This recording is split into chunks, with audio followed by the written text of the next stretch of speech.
So the book is defining postmodernism based on modernism. So I want you to think back to when we talked about, so Greek rhetoric was based in persuasion and invention and inventing persuasion and inventing persuasion to persuade people, and then Christian rhetoric pushed against that, and then science rhetoric pushed against Christian rhetoric in the Enlightenment. And so we've had this, like, here's the idea, here's the contemporary idea that most people hold, and now the next movement pushes against and defines as, here are the elements of it that I'm not. We're seeing the same thing with modernism and with postmodernism.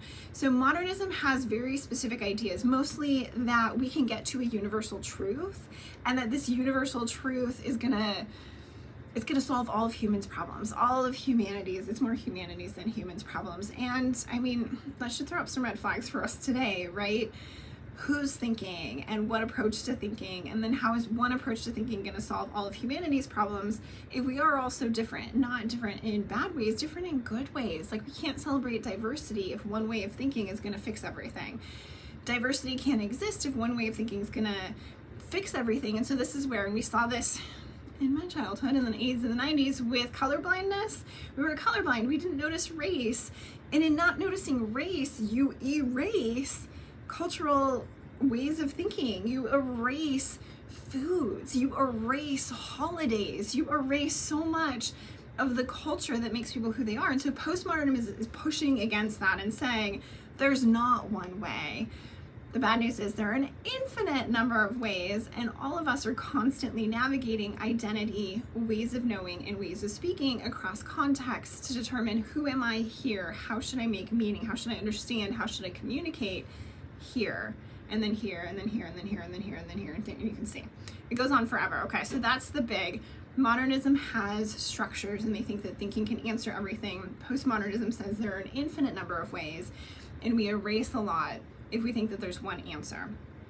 The downside with that, and this is where theorists are trying to figure out, are we in a postmodern, is some of that diversity is celebrated has become a master narrative in the problematic ways, where saying we celebrate diversity and now everything's solved. We saw this with Black Lives Matter. There were a lot of cities that were like, we're gonna put this on the sidewalk, and now all of our diversity issues are solved, all of our race issues, all of our minoritized people issues fixed because we wrote Black Lives Matter on the sidewalk.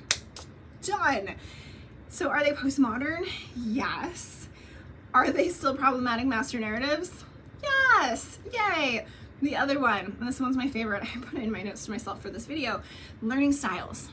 Learning styles. So there is this assumption, there's this idea, it's a wrong one, but there are a lot of people, a lot of students who hold it very closely, that I learn visually, I learn auditorily, I learn kinesthetically by moving, or I learn by reading, and that there's one distinct way that I learn.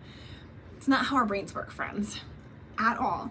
Learning styles have been debunked over and over and over and over again for like 20 years, and they've been debunked even more with the internet, because all of our brains learn better when we have multiple modes of learning. So when we have visual and audio, or if we have visual and kinesthetic, or if we have written text and visuals to go along with it, we learn better. These notes are multimodal. They are absolutely created for a variety of different learners, and I encourage you to get up and move about if that's what helps you while you're watching these videos. So there are still master narratives being created, even though we are postmodern.